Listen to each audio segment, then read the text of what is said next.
चालक पदार्थ से बने असीमित आवेशित पतली चादर की सतह के निकट स्थित किसी बिंदु पर आवेशित क्षेत्र का मान, विद्युतीय क्षेत्र का मान पूछ रहा है। यानी कोई एक पतली चादर है, ये मान लिया जाए कि ये कोई पतली चादर है, ये आवेशित है, ठीक है। इस पतली चादर के कारण इसमें जो है आवेश का वैल्यू निकालना है। तो आवेश का जो वैल्यू है, विद्युतीय क्षेत्र का वैल्यू है, विद्युतीय क्षेत्र का जो वैल्यू निकालना है, इसके कारण कोई पतली चादर के कारण रहेगा तो इसका वैल्यू जो आता है सिग्मा अपॉन में 2 ऑफ साइलेंट नोड। ये बहुत बड़ा डेरिवेशन है, ठीक है, ज़्यादा लॉन्ग तो नहीं है, चाहे तो आप डेरिवेशन जा कर के वीडियो में देख सकते हैं, प्ले लिस्ट में जाकर के देख सकते हैं, ये आप लोगों को प्रूव करवाया गया है। तो इसका जो आंसर है पतली चादर के कारण पूछेगा तो सिग्मा बाई 2 ऑफ सेलेनेट। इस सवाल का आंसर जो है सी इज करेक्ट आंसर होगा। अगेन देख लिया जाए, अगेन आपका क्या है सवाल नंबर 2। सवाल नंबर 2 क्या है, C1 जो है 2 माइक्रोफैराड तथा C2 जो है 4 माइक्रोफैराड के 2 संधारित्र है, उसको किस में जोड़ा गया है। देखिए श्रेणी क्रम में जोड़ा गया है, यानी बोले तो इसे सीरीज में जोड़ा गया है और इसके बीच का विभवांतर जो है 1200 वोल्ट है विभवांतर। तो 2 माइक्रोफैराड वाले संधारित्र के सिरों के बीच जो है विभवांतर क्या होगा। यानी कहने के मतलब है 2 गो संधारित्र है, पहला संधारित्र है जिसकी धारता C1 इक्वल टू यदि देखा जाए तो 2 माइक्रोफैराड है, यहाँ जो है आपका 2 माइक्रोफैराड है, ये लिख दीजिए 2 माइक्रोफैराड। और दूसरा संधारित्र है, अच्छा किस में जोड़ा गया है, तो इसको जोड़ा गया है श्रेणी क्रम में। तो श्रेणी क्रम में जोड़ा गया है तो श्रेणी क्रम में हम इसे जोड़ लेंगे। जो दूसरा जो संधारित्र है, दूसरा संधारित्र कितना है तो 4 माइक्रोफैराड है, ये 4 माइक्रोफैराड का दूसरा संधारित्र है और इसे श्रेणी में जोड़ करके बैटरी से V वोल्ट के बैटरी से यहाँ पे 1200 वोल्ट, ठीक है, सोर्स के साथ में जोड़ दिया गया है। तो याद रहे यदि कैपेसिटर है या संधारित्र है तो यदि इसे श्रेणी क्रम में जोड़ा जाता है, सीरीज में यदि हम जोड़ेंगे तो इसके लिए समतुल्य, ठीक है, जो धारता का जो फार्मूला होता है 1 सीरीज बराबर 1 में C1 प्लस में 1 में C2 होता है।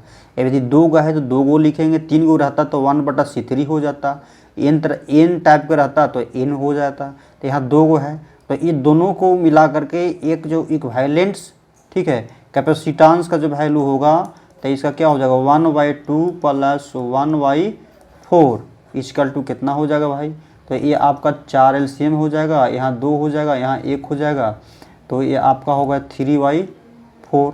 ये तो 1/CS बराबर है 1/CS, यानी सीरीज के लिए है, कितना आया है तो 3/4 आया है। इसको ऊपर में कर दीजिए तो कितना आएगा 4/3।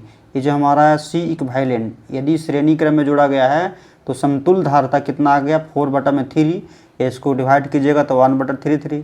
लेकिन आपसे क्या पूछ रहा है, देखिए यहाँ पर जो है C का वैल्यू, C इक्विवेलेंट बराबर कितना आया है 4/3 आया है और V का वैल्यू कितना दिया हुआ है, V का वैल्यू जो है 1200 वोल्ट दिया हुआ है। और चूँकि हम लोग जानते हैं फार्मूला से C बराबर Q अपॉन में V होता है, तो यहाँ से Q निकाल लीजिए, तो Q निकालिएगा तो C अपॉन में क्या हो जाएगा V हो जाएगा। तो यहाँ से C का वैल्यू रख दीजिए, C का वैल्यू कितना आया है 4/3 आया है और वोल्ट क्या है इक्विवेलेंट कितना है 1200 वोल्ट है, तो ये हो जाएगा 4×12 यानी 400 और यहाँ पर देख लिया जाए कितना हो गया 1600। यानी इक्विवेलेंट यदि आवेश देखा जाए तो इसमें इसका वैल्यू कितना हो जाएगा 1600, यानी इसमें देख 1600 यानी Q का वैल्यू कितना निकल गया, Q का जो मान आया है 1600। पूछ क्या रहा है 2 माइक्रोफैराड वाले संधारित्र पर विभवांतर कितना होगा, यानी 2 माइक्रोफैराड धारता है उस पर V का मान कितना होगा। तो चूँकि हम जानते हैं C बराबर Q अपॉन में V होता है और यहाँ से V का वैल्यू निकालना है, तो V का वैल्यू निकालना है तो Q का मान रख दीजिए। Q का मान कितना लाए हैं 1600 कूलाम है और C का मान कितना आया है, C का मान 2 माइक्रोफैराड वाला पर तो ही पूछ रहा है विभवांतर, तो ये आपका कितना हो गया 4 दूनी 8 यानी 800, ठीक है 800 वोल्ट। यानी इस पर कितना वोल्टेज होगा, इस पर होगा 800 और इस पर कितना हो जाएगा 400, 1200 से दिए हैं तो इनपुट में कितना है 1200 वोल्ट तो ही जोड़ा गया है, तो यहाँ पर जो है 400 हो जाएगा, ये 800 हो जाएगा। ठीक है। तो इस टाइप के सवाल अक्सर पूछे जाते हैं। बहुत अच्छा सवाल था। तो इस सवाल का जो आंसर है सी इज करेक्ट हो जाएगा। अगेन देख लिया जाए। अगेन क्या है, दो सेलों जिनके विद्युत वाहक बल जो है, दो सेलों का ईएमएफ इलेक्ट्रोमोटिव फोर्स जो है मान लिया जाए कि E1 है और दूसरा का क्या है E2 है, और इसका यांत्रिक प्रतिरोध R1 है और इसका आंतरिक E2 है, इसका आंतरिक प्रतिरोध जो है इंटरनल रेजिस्टेंस जो है R2 है। तो इसको यदि समांतर क्रम में जोड़ेंगे, याद रहे यदि हम पैरेलल में जोड़ेंगे सेलों को समूह, यदि हम पैरेलल में जोड़ते हैं तो इसका जो इक्विवेलेंट जो होगा विद्युत वाहक बल, याद रख लीजिएगा, हम तो याद किए हैं 12-21, ठीक है, ऐसे किए हैं E1, ठीक है। अब E1 1 और R2 और यहाँ पर E1 2 और R1 अब बटा में नीचे में रेजिस्टेंस का योगफल होता है, ठीक है। आप चाहे तो ऐसे याद कर सकते हैं। तो इस सवाल का जो आंसर है बी इज करेक्ट आंसर होगा। अगेन देख लिया जाए, जब किसी वस्तु को आवेशित किया जाता है तो उसका द्रव्यमान क्या होता है। देखिए आवेशित कहने का मतलब क्या होता है, जब कोई वस्तु को आवेशित किया जाता है तो मान लेते हैं, यहाँ पर एक एग्जाम्पल बता देते हैं। मान लिया जाए कि ये कोई न्यूट्रल बॉडी है, इसमें आवेश नहीं है, और इस और यहाँ पे जो है ये चार्जेबल बॉडी के पास, ये आवेशित वस्तु के पास हम संपर्क में लाएँ, तो संपर्क में जब लाएंगे, इसको कॉन्टेक्ट में जब लाएंगे, तो ये चार्ज वाला जो बॉडी है ए, इसको मान लेते हैं बी, तो आवेश का ट्रांसफ़र जो होगा इधर से ए से बी की तरफ होगा। तो इसमें पहले से 4 गो है, और जब इसमें कनेक्ट किए तो इसमें से इलेक्ट्रॉन निकल के इसमें आएगा। जब इसमें आएगा तो क्या हो जाएगा, मास क्या हो जाएगा, घट जाएगा। अब यदि और इसमें आएगा तो क्या हो जाएगा, इसका मास बढ़ जाएगा। अब मान लीजिए कि पहले से 0 था, अब 2 गो चल आया, तो इसमें कितना बचेगा भाई, इसमें 4 गो था, तो अब क्या गो आएगा, अब 2 गो बचेगा। तो देखिए इसका मास घट गया, लेकिन इसका मास बी वाला बॉडी का मास क्या हो गया, बढ़ गया। तो मास जो है ऐसे कि बढ़ भी सकता है और घट भी सकता है। तो इस सवाल का answer D is correct answer हो जाएगा। अगेन देखिए, अगेन आपका सवाल क्या है, किसी सूक्ष्म विद्युत द्विध्रुव के मध्य बिंदु से r दूरी पर स्थित विद्युत विभव किसके समानुपाती होती है। याद रहे वैद्युत द्विध्रुव जो होता है -चार्ज से प्लस चार्ज के बीच, ठीक है। मान लिया जाए कि 2a दूरी पर स्थित है, और यहाँ से r दूरी पर, r डिस्टेंस पर कोई पॉइंट यदि P है और थीटा एंगल पर झुका हुआ है, तो वैद्युत, ठीक है, वैद्युत विभव का जो वैल्यू था, याद रहे वैद्युत विभव का जो वैल्यू था P पॉइंट पर, आप लोग को ऐसे देखे होंगे के पी कॉस थीटा अपॉन में r², ए रिलेशन आप लोग को देखने को मिला होगा। अब किसके समानुपाती है, तो देखिए r के टर्म में दिया है, तो r जो है इन्वर्सली प्रोपोर्शनल है (1/r² के इन्वर्सली प्रोपोर्शनल है, तो 1/r के समानुपाती है, तो 1/r C is correct answer हो जाएगा। अगेन देखिए, अगेन आपका सवाल क्या है, देखिए प्रभावी धारिता कितना है, 5 माइक्रोफैराड प्राप्त करने के लिए 2 माइक्रोफैराड के कम से कम कितने संधारित्र की आवश्यकता होगी। ये सवाल जो है बहुत इंपॉर्टेंट है, इसको ज़रा ध्यान से देखिएगा। कह रहा है ना कि जो प्रभावी यानी इक्विवेलेंट धारिता जो है, आपका इक्विवेलेंट धारिता का मान क्या है देख लिया जाए। जो सी इक्विवेलेंट का जो वैल्यू होना चाहिए, कितना होना चाहिए, 5 माइक्रोफैराड होना चाहिए। अब पूछ रहा है कि 2 माइक्रोफैराड वाला के कितना धारिता हम जोड़े, कितना हम कैपेसिटर को जोड़े कि जो हमारा आंसर आना चाहिए 5 माइक्रोफैराड आना चाहिए। तो सबसे पहले माइक्रोफैराड है, तो देखिए यानी सी का मान जो है कितना है, 2 माइक्रोफैराड है। यदि फर्स्ट बार में चेक कीजिएगा, यदि हम पैरेलल में जोड़ते हैं, देखिए पैरेलल में यदि जोड़ा जाता है कैपेसिटर को तो डायरेक्ट ऐड होता है। तो यदि जोड़ते हैं 2 + 2 4 हो गया, एक और जोड़ते हैं तो यहाँ कितना हो गया 6 माइक्रोफैराड। यानी इससे साफ जाहिर होता है कि ये जो है पैरेलल में हम नहीं जोड़ सकते हैं। अब श्रेणी में जोड़ कर देखते हैं, तो श्रेणी में भी जोड़िएगा, ठीक है।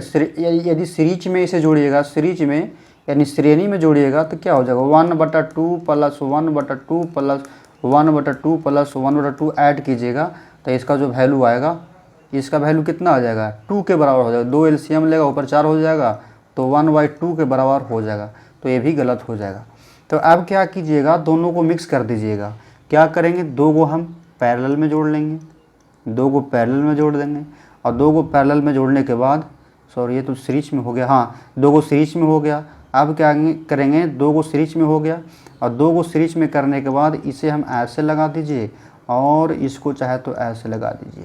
तो यहाँ पर क्या निकल के आया कंसेप्ट, यहाँ हम समझ सकते हैं इस फिगर के माध्यम से। यहाँ पर देखिए, यहाँ भी 2 माइक्रोफैराड 2 माइक्रोफैराड 2 माइक्रोफैराड 2 माइक्रोफैराड, और ये दोनों क्या है, ये दोनों आपका सीरीज में है। यहाँ पर पॉइंट का नाम देते हैं P, और यहाँ से Q, और यहाँ पे R। अब P से Q क्या है, P से Q सीरीज में है, तो सीरीज में रहेगा तो इक्विवेलेंट निकाल लेंगे, तो 1/2 + 1/2 ये हो जाएगा। अब यहाँ से निकालेंगे, इसका इक्विवेलेंट पहले निकाल दीजिए, तो 2 एलसीएम लेंगे तो 1 + 1 तो कितना हो जाएगा, 1 हो जाएगा।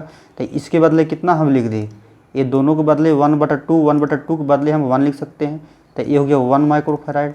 2 को सीरीज में लगाए इसके कारण, P से Q के कारण। अब यहाँ 2 को पैरेलल में है, जब पैरेलल में रहता है तो क्या करते हैं, डायरेक्ट ऐड करते हैं, तो 2 + 2 हो जाएगा। तो यहाँ पे कितना हो जाएगा, 4 माइक्रोफैराड। और यहाँ से देखिए 4 और 1 5 हो गया कि नहीं, यही तो पूछ रहा था कि 5 माइक्रोफैराड जो है, 5 माइक्रोफैराड जो है हमको प्रभावी धारिता निकालना है। तो कै गो हम संधारित्र को लगाएंगे, तो कै गो लगाए हैं, 1 गो 2 गो, 2 गो सीरीज में और 2 गो पैरेलल में, तो 4 गो। तो इस सवाल का answer A is correct answer. बहुत कंसेप्चुअल क्वेश्चन था। अगेन देख लिया जाए, अगेन सवाल क्या है, किसी चालक के विशिष्ट प्रतिरोध है, किसी चालक के विशिष्ट प्रतिरोध बता दे। R = होता है ρ×L/A, और यही जो है रो होता है विशिष्ट प्रतिरोध होता है। तो क्रॉस मल्टीप्लिकेशन करेंगे तो R×A/L हो जाएगा, यही आपका विशिष्ट प्रतिरोध होता है। अब याद रहे, इसका जो है चालक का विशिष्ट प्रतिरोध जो है तापमान बढ़ने से क्या होता है, बढ़ता है, याद कर जाइएगा।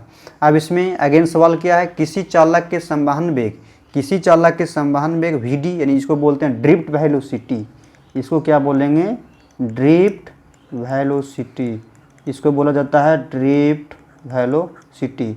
और आरोपित विद्युत क्षेत्र के बीच संबंध क्या होता है, तो याद रहे, देखिए थोड़ा सा हम फिगर बना दिए हैं। मान लीजिए कि एक कोई चालक है, इसमें फ्री इलेक्ट्रॉन ऐसे ठीक है मूव कर रहे हैं, और जब कोई बैटरी V वोल्ट के बैटरी से यदि हम जोड़ देते हैं तो इलेक्ट्रॉन पर एक निश्चित फोर्स का अनुभव होता है। और जब स्टार्टिंग में जब इसमें V वोल्ट के बैटरी से नहीं जोड़ा जाता है तो इलेक्ट्रॉन जो होता है ऐसे इधर उधर यादृच्छिक गति, रेंडमली मोशन ऐसे करते रहते हैं, ऐसे करते रहते हैं। जब यही V वोल्ट के बैटरी से जोड़ देते हैं तो यहाँ पर जो इलेक्ट्रॉन का एक झटका महसूस होता है, और झटका महसूस होने के कारण डैट मीन्स कहा जाए तो एक फोर्स का अनुभव होता है, इन इलेक्ट्रॉनों का फोर्स का अनुभव होता है। और फोर्स का अनुभव होने के कारण सभी इलेक्ट्रॉन ठीक है, ये जो धारा जाता है उसके विपरीत डायरेक्शन में मिल करके भागने लगते हैं। तो यही इलेक्ट्रॉन के जो औसत एवरेज गति जो होती है, वेलोसिटी होती है, इसी को बोला जाता है ड्रिफ्ट वेलोसिटी, जिसको संवहन वेग या इसे अपवहन वेग भी हम बोल सकते हैं। अब देखिए संवहन वेग और विद्युतीय क्षेत्र में इसका जो संबंध होता है, Vd का मतलब बोले तो ड्रिफ्ट वेलोसिटी μ/E होता है। म्यू क्या होता है, तो गतिशीलता होता है, E क्या होता है, तो वैद्युत क्षेत्र होता है। तो इसका बीच रिलेशन क्या है, Vd = μ/E होता है, जो कि यहाँ से देख सकते हैं। इन दोनों आपस में Vd और E आपस में क्या हो गए हैं, समानुपाती होता है। डेट मीन्स जितना वैल्यू होगा वैद्युत क्षेत्र का उतना ही वैल्यू होगा ड्रिफ्ट वेलोसिटी का। तो Vd समानुपाती क्या हो गया, E हो गया, Vd समानुपाती E। तो इस सवाल का आंसर क्या हो जाएगा, बी इज करेक्ट आंसर। और एक पॉइंट और याद कर जाइएगा कि जो धारा और अपवहन वेग में संबंध होता है VDENA होता है। Vd क्या है, तो Vd जो है ड्रिफ्ट वेलोसिटी, E क्या है चालक में इलेक्ट्रॉनों की इलेक्ट्रॉन, और N क्या है चालक में इलेक्ट्रॉनों की संख्या, और एक क्या है तो चालक का अनुप्रस्थ काट का क्षेत्रफल। ऐसे आप लिख लीजिएगा I = VDENA, ठीक है। ये भी रिलेशन आप चाहे तो याद कर सकते हैं। अगेन देखिए, अगेन आपका सवाल क्या है, एक आवेश Q और विद्युत क्षेत्र E तथा चुंबकीय क्षेत्र B की संयुक्त उपस्थिति में गतिमान हो तो, ठीक है, उस आवेश पर लगने वाला बल, यानी कह रहा है ये जो बल लगता है इसका मतलब क्या है, कंसेप्ट थोड़ा सा समझिएगा, तगड़ा कंसेप्ट है। मान लिया जाए कोई आवेश Q है और इसका विद्युतीय क्षेत्र E में और चुंबकीय क्षेत्र B में किस वेग के साथ, मान लिया जाए कि v वेग के साथ जो है गतिमान है। तो ये जो चार्ज है विद्युतीय क्षेत्र और चुंबकीय क्षेत्र में गतिमान है, तो क्या होता है, विद्युतीय क्षेत्र और चुंबकीय क्षेत्र द्वारा दोनों मिल करके इस आवेश Q पर एक फोर्स लगाता है। क्या लगाता है भाई, फोर्स लगाता है। दोनों मिल करके इस आवेश पर फोर्स लगाता है, यही फोर्स को हम बोलते हैं लॉरेंज फोर्स। ठीक है, यही फोर्स को हम लॉरेंज फोर्स बोलते हैं, यही फोर्स को हम लॉरेंज फोर्स बोला जाता है। इसी फोर्स को लॉरेंज बल के नाम से भी जाना जाता है। तो लॉरेंज बल क्या होता है, F इक्वल टू बोले तो चुंबकीय फोर्स, और यहाँ पर हो गया विद्युतीय फोर्स, और चुंबकीय फोर्स क्या होता है, Q इंटू यहाँ पर V क्रॉस B के योगफल के बराबर होता है। चाहे तो आप इस एग्जांपल में देख सकते हैं। और यहाँ से यदि Q दोनों में Q है, देखिए यहाँ पर भी Q है, यहाँ पर भी Q है, दोनों में यदि Q कॉमन लीजिएगा तो यहाँ पर सिंगल बचेगा E, वेक्टर E, और यहाँ से V क्रॉस V ये बच जाएगा। तो आपका लास्ट रिजल्ट यही शो करता है। तो इसका जो आंसर होगा, इस सवाल का answer C is correct answer हो जाएगा। अगेन देखिए, एम चुंबकीय आघूर्ण वाले छड़ को दो समान टुकड़ों में तोड़ा जाता है, तो प्रत्येक नए टुकड़े का आघूर्ण क्या होगा। देखिए, मान लिया जाए कि एक कोई चुंबक छड़ है और इसका स्टार्टिंग में लंबाई जो है एल है, तो चुंबकीय सामर्थ्य इक्वल टू हम एच इक्वल टू जानते हैं, एम इंटू एल जानते हैं। ठीक है, चुंबकीय सामर्थ्य जो एच बराबर होता है एम इंटू एल। अब यही पहले से एल था, अब इसी को तोड़ करके यहाँ से तोड़ दिया तो आधा इसका लंबा इधर हो गया, आधा इधर हो गया, तो m इंटू हो गया l/2। तो क्या चेंजिंग आया, तो देखने को यह मिल रहा है कि जो पहले से ml था अब हाफ हो गया तो आधा हो गया। तो इस सवाल का आंसर क्या हो जाएगा भाई, अपने से बताइए, m/2 हो जाएगा, m/2। ठीक है, चुंबकीय सामर्थ्य, ठीक है, m/2 के बराबर हो जाएगा। यहाँ से कैपिटल M होगा, ये जो होगा वैल्यू होगा कैपिटल M, ये स्मॉल m होगा। चलिए अगेन देख लिया जाए, अगेन क्या है, यहाँ पर देखिए बहुत अच्छा सवाल है। 1/2 ऑफ साइलेंट नोट और ई स्क्वायर का विमीय सूत्र जो है किसके बराबर होगा। ऐसा सवाल तो लगता है एक 2018 का सवाल है। ठीक है, बहुत इंपॉर्टेंट है और थोड़ा स्टेप भी माना जाता है 2018 का। देखिए इसमें जो है आपका क्या है, इसमें जो है क्या हो गया पेन का भाई, सॉरी फॉर डैट, पेन नहीं चल रहा है।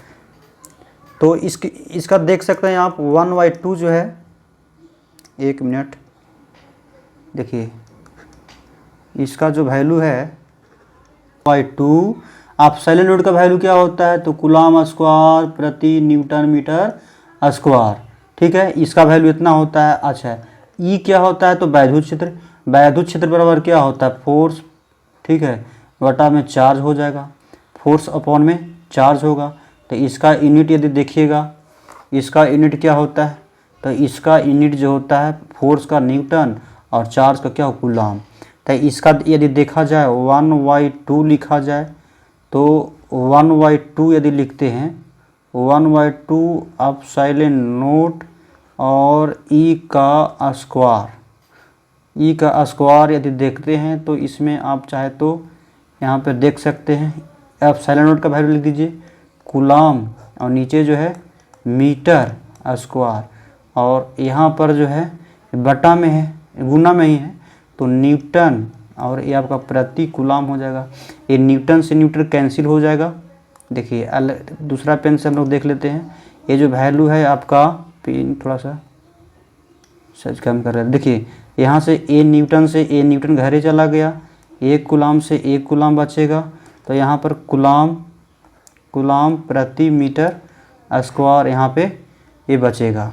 अगेन देख लेते हैं किसके बराबर है, तो देखिए ये जो है क्या है, बी क्या है, तो बी आपका जो है चुंबकीय ठीक है, चुंबकीय क्षेत्र है। और म्यू क्या है, देखिए म्यू का जो यूनिट होता है न्यूटन प्रति मीटर स्क्वायर। और बी का क्या होता है, तो बी बराबर हम लोग जानते हैं चुंबक, ये फोर्स बराबर क्या जानते हैं, ए बराबर I D L cross B, ये तो जानते हैं। इसका जब यूनिट निकालिए तो फोर्स का न्यूटन हो गया, और आई है तो एम्पियर हो गया, लंबाई एम है तो मीटर हो गया, तो न्यूटन प्रति एम्पियर मीटर। तो ये आपका न्यूटन प्रति एम्पियर मीटर किसका हो जाएगा भाई, तो बी का हो जाएगा।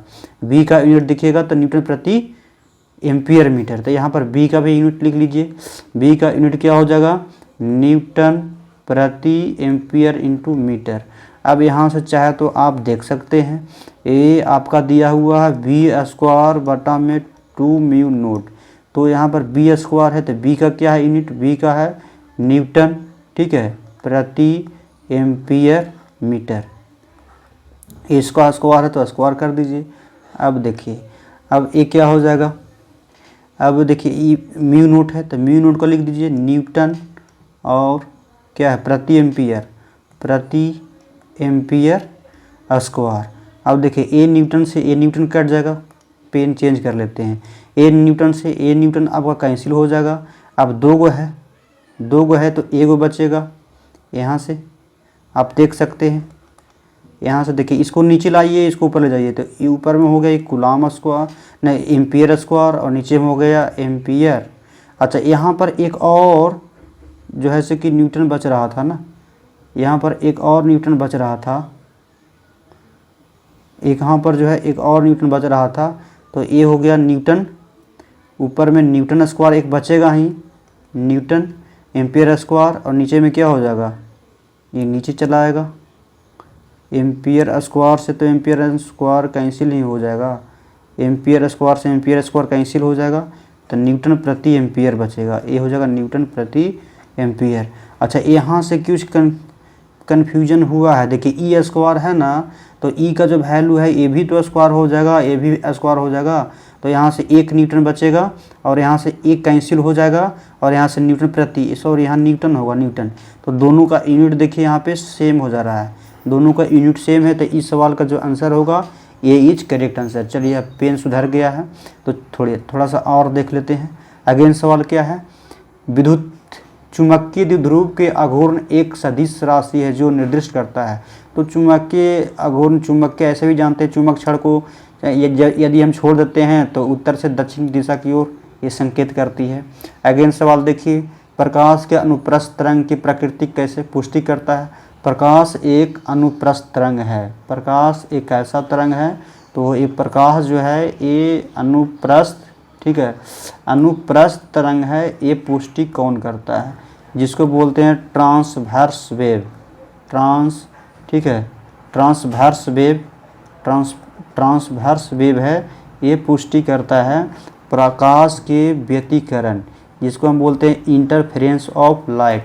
तो इस सवाल का आंसर ये इज करेक्ट आंसर। अगेन देखिए, विद्युत चुम्बकीय तरंग के संचरण की दिशा, ये तो बहुत ही बार बताए हैं, तो विद्युत चुम्बकीय तरंग की जो संचरण की दिशा होती है ऐसे ऐसे करके फिगर बनता है, और इसका जो डायरेक्शन तीन गो, एगो इधर होता है, एक इधर होता है और एक इधर होता है। तो ई क्रॉस ई बहुत फेमस सवाल है, इसको आप VVI चाहे तो लगा सकते हैं।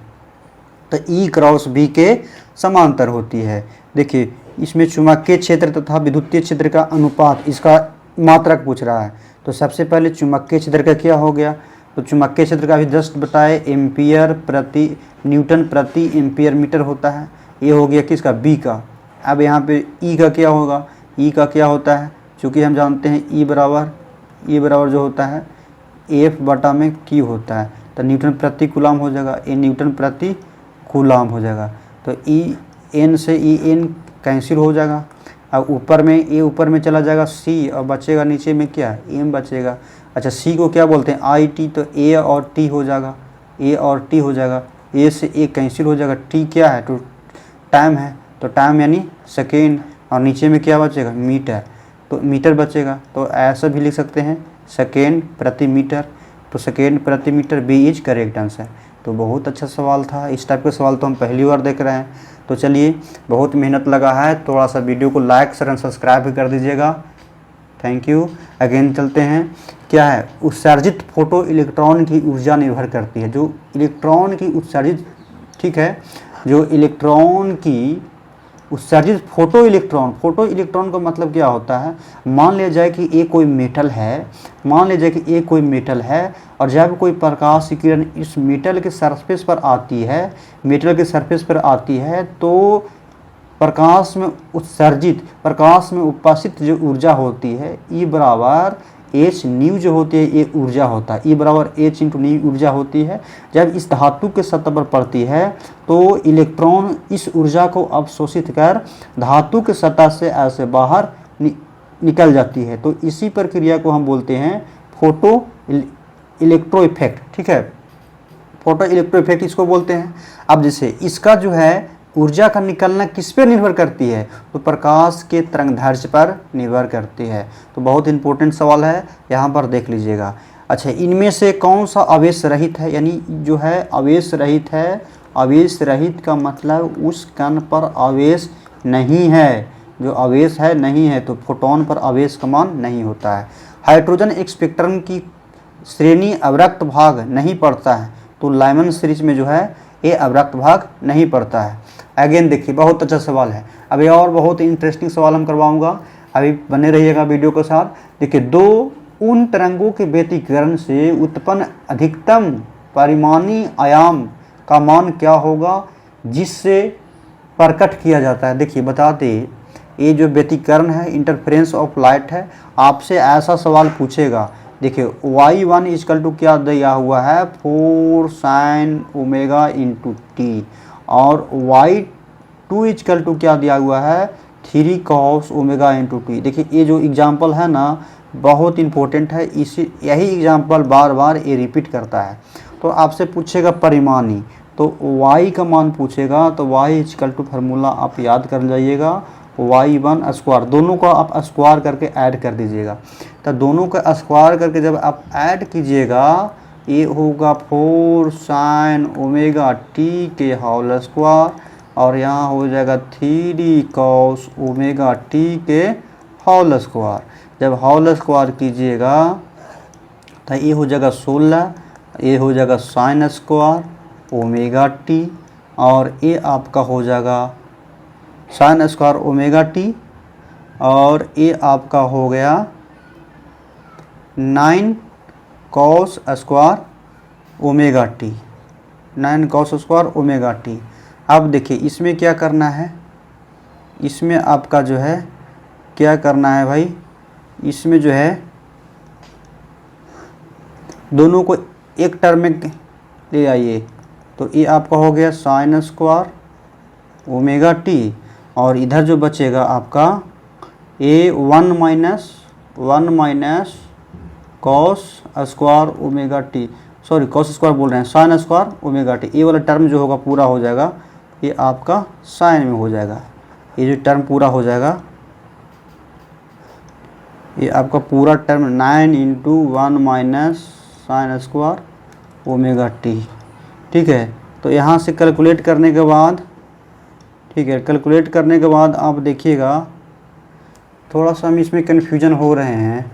देखिए इसमें जो है ना, इस टाइप का प्रश्न रहेगा, थोड़ा लॉन्ग मेथड से जा रहे हैं, थोड़ा सा देखेंगे इजी में। देखिए इस टाइप का प्रश्न रहेगा ना, तो इसका कोफिशिएंट का खाली सिर्फ स्क्वायर कर दीजिएगा, ठीक है। सॉरी इसका जो है, इसका जो कोफिशिएंट रहेगा, इसका कोफिशिएंट का जो यहाँ पर देख रहे हैं साइन थीटा और कॉस थीटा के कोफिशिएंट का स्क्वायर करके सिर्फ ऐड करना रहता है। तो इसका जो है स्क्वायर कर देंगे, ये आपका 3 का स्क्वायर हो जाएगा, 4 का स्क्वायर हो जाएगा, जो आंसर आएगा 25 जोड़िएगा तो ये आंसर हो जाएगा 5। तो ये आंसर 5 इज करेक्ट आंसर। बहुत ईजी था, तो हम पूरा स्क्वायर कर रहे थे, तो इसका कोफिशिएंट का स्क्वायर करना था सिर्फ, ठीक है। अगेन देखिए, तरंग का कलांतर और पथांतर में जो है रिलेशन क्या होता है, कलांतर और पथांतर में बता दें। ये जो कलांतर इजकल टू, यहाँ पर याद कर जाइएगा, जो होता है डेल फाई बराबर 2 पाई लेमडा अपॉन होता है डेल एक्स। ये होता है कलांतर, ये इम्पोर्टेंट है, ये पूछता है कलांतर बराबर 2 पाई 2 पाई लेमडा इंटू पथांतर, 2 पाई लेमडा इंटू में पथांतर। ये आप चाहे तो याद कर जाइएगा। डेल फाई को कालांतर और डेल एक्स को पथांतर बोलते हैं। तो इस सवाल का आंसर क्या हो जाएगा? तो इस सवाल का जो आंसर है आप देख सकते हैं, ठीक है। 2 पाई अपॉन में डेल कहाँ पे है? 2 पाई अपॉन में डेल यहाँ पे है। अब फाई है तो फाई, इसका इस सवाल का जो आंसर होगा क्या हो जाएगा भाई? एक कालांतर के बीच 2 पाई अपॉन में लेमडा होता है तो इसका संबंध होगा। तो इस सवाल का जो आंसर है, डेल एक्स तो है ही नहीं तो फाई है, तो फाई हाँ ठीक है, तो है, ठीक ही है। इसका क्रॉस मल्टीप्लिकेशन कर दीजिए तो फाई इंटू क्या हो जाएगा? डेल हो जाएगा। यहाँ से कीजिएगा तो फाई इंटू डेल बटा में क्या हो जाएगा? 2 पाई होगा। बराबर में क्या बचेगा? डेल एक्स बचेगा। तो यहाँ क्रॉस कर दिया था। देखिए इस सवाल का जो आंसर है सी। लेकिन मेनली आपका जो है याद करना है, यही वाला फार्मूला याद करना है और इसको खाली टर्मिनेट करके ये साइड में ले लाया था।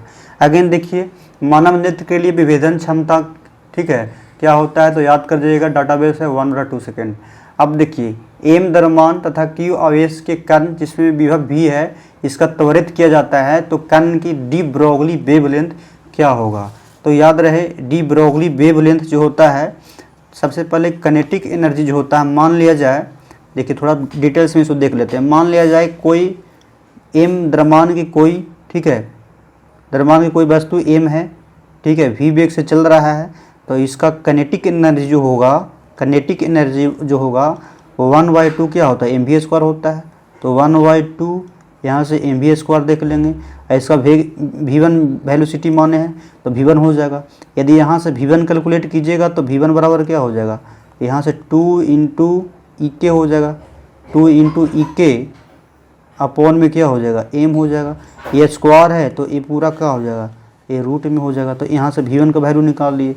अब इसको चाहे तो इक्वेशन नंबर 1 मानिए। अब देखिए, डी ब्रोगली के अनुसार क्या दिया गया है relation? Lambda equal to H बटा एम इंटू भी दिया गया है। एम इंटू भी, यहाँ से भी का मान रख लीजिए, यहाँ से लेमडा इजकल टू जो है एच है, यहाँ से एम है, और यहाँ समीकरण 1 से भी का मान रखिए। तो भी का मान रखिएगा तो भी का मान आपका क्या हो जाएगा? भी का मान यहाँ से रखिए, यहाँ जो 2 है, ई है कि, देखिए यहाँ से भी का मान रखा गया है 2m और बटा में क्या हो जाएगा? एम। ए रूट में ही है, ये पूरा जो एम है आपका रूट में है। और कैलकुलेट कीजिएगा तो एच, ये जो है ये रूट में चला आएगा, रूट में आएगा 2m इंटू में ई इंटू में के, ये कनेटिक एनर्जी। अब यहाँ से अगेन समीकरण, अब चाहे तो इसको 2 मान लीजिए। अब देखिए, एक और फार्मूला यहाँ पे लगता है, एक और कंसेप्ट क्या लगता है? मान लीजिए कि कोई आवेश क्यू है, विभवांतर के साथ त्वरित किया जाता है, यानी एक्सेलरेट किया जाता है ए एक्सेलरेशन के साथ, तो उसमें जो है किनेटिक एनर्जी का जो फार्मूला होता है ई के बराबर होता है क्यू अपॉन में भी होता है। ई के बराबर क्या हो गया? क्यू अपॉन में भी। अब देखिए, ई के बराबर क्यू अपॉन में भी। अब यहाँ से किसका वैल्यू आया है? यहाँ से चाहे तो आप देख सकते हैं, यहाँ से इसका समीकरण नंबर आप चाहे तो 3 मान लीजिए, इसका समीकरण नंबर आप चाहे तो 3 मान लीजिए। अब थोड़ा सा हो गया है। अब देखिए, इसमें क्या करना है, यहाँ से देखा जाए, यहाँ से v का वैल्यू कितना आया है?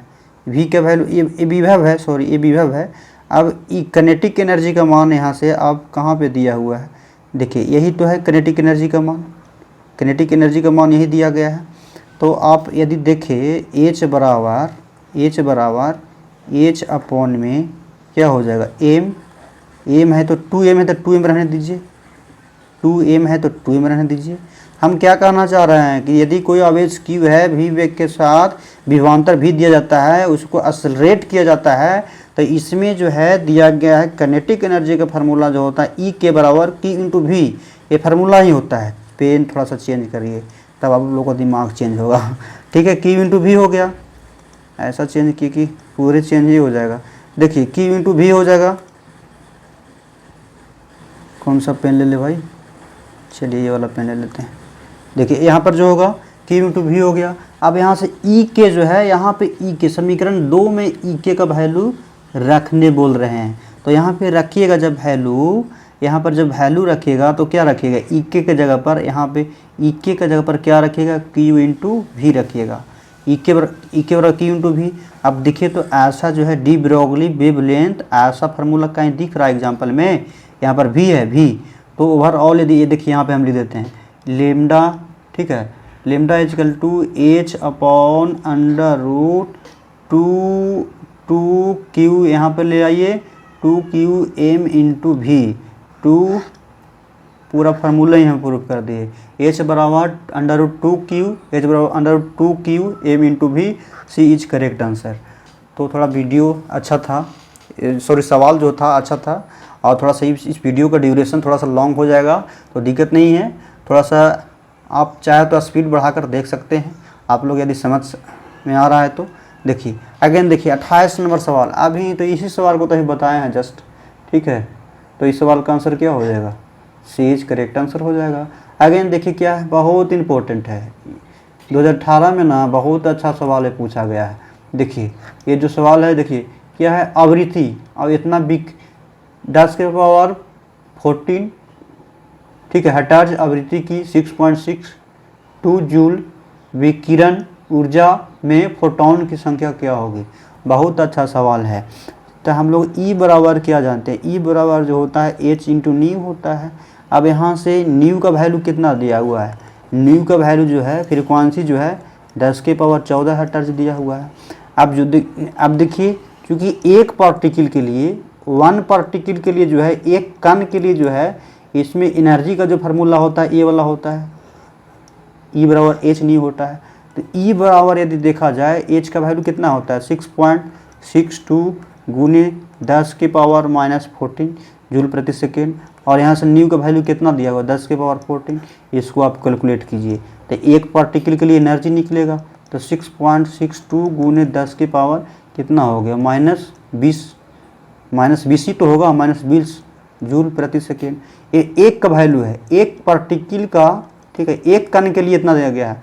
और कोई वैल्यू ऐसा है जो पता नहीं कितना मतलब कि पार्टिकल है, उसके लिए कितना मतलब प्रोटॉन है उसके लिए दिया गया है, तो इसको क्या कर देंगे, डिवाइड कर देंगे। तो इसीलिए प्रोटॉनों की संख्या n बराबर जितना दिया हुआ है 6.62 और डिवाइडेड बाई 6.62 गुने 10 के पावर -20 जूल प्रति सेकेंड, और ये भी जूल, ठीक है, निकलेगा। तो ये आपका क्या हो जाएगा, ए से कैंसिल हो जाएगा, तो ये माइनस है तो प्लस में चल जाएगा, 10 के power 20 is correct answer. Again देखिए तो ये सवाल बहुत अच्छा था, तो इस सवाल का आंसर जो होगा ये हो जाएगा। अगेन देखिए हाइड्रोजन परमाणु के इलेक्ट्रॉन का न्यूनतम कोणीय संवेग, देखिए बोर के नियम के अनुसार दिया गया था, बोर के थ्योरी के अनुसार दिया गया था, जो न्यूनतम कोणीय संवेग को हम लोग एल से डिनोट करते हैं, कोणीय संवेग को एल से, और एल बराबर होता है एन एच अपॉन में 2 पाई, ठीक है, एन एच अपॉन में 2 पाई कहाँ पे है, ये जो है आंसर हो जाएगा, बीच करेक्ट आंसर। अगेन देख लीजिए, अगेन क्या है, कहता नमूना परमाणु की संख्या क्या है, जेड है, परमाणु की संख्या जेड है, परमाणु द्रव्यमान ए है, तो न्यूट्रॉन की संख्या क्या होता है, हम लोग जानते हैं नाभिक में जो होता है प्रोटॉन प्लस में न्यूट्रॉन होता है, और परमाणु द्रव्यमान को ए से सूचित करते हैं और ए से इसका सूचित करते हैं, और ये बराबर क्या होता है, प्रोटॉन प्लस में न्यूट्रॉन होता है। और जो होता है प्रोटॉन की संख्या जो होता है परमाणु संख्या होता है, यानी जेड होता है, तो ए बराबर यहाँ पर जेड प्लस एन भी लिख सकते हैं। और क्या पूछ रहा है, न्यूट्रॉन की संख्या, तो एन इसमें घटा लेंगे तो A minus N equal to Z, तो एन सॉरी यहाँ पर जेड ना होगा, एन वैल्यू पूछ रहा है, एन का मान पूछ रहा है, तो यहाँ से जो होगा एन बराबर A minus Z, D is correct answer हो जाएगा। अब देखिए नाभिकीय अभिक्रिया में संरक्षित भौतिक राशि है, तो उपयुक्त सभी हो जाएगा। कौन सा संरक्षित है, तो कुल आवेश है, रेखीय संवेग है, कोणीय संवेग है, उपयुक्त सभी, तो इसमें उपयुक्त क्या हो जाएंगे, सभी हो जाएगा। फैक्स का क्या अर्थ क्या है, तो फैक्स का अर्थ होता है फैक्सिमाइल टेलीग्राफी। अब इसमें क्या हो जाएगा, इसमें जो आपका आंसर होगा, आप तो इस वीडियो को नेक्स्ट पार्ट ज़रूर देखें, और इस वीडियो के माध्यम से जो भी कुछ सीखने को मिला तो प्लीज़ चैनल को लाइक शेयर एंड सब्सक्राइब कर दीजिएगा। Thank you.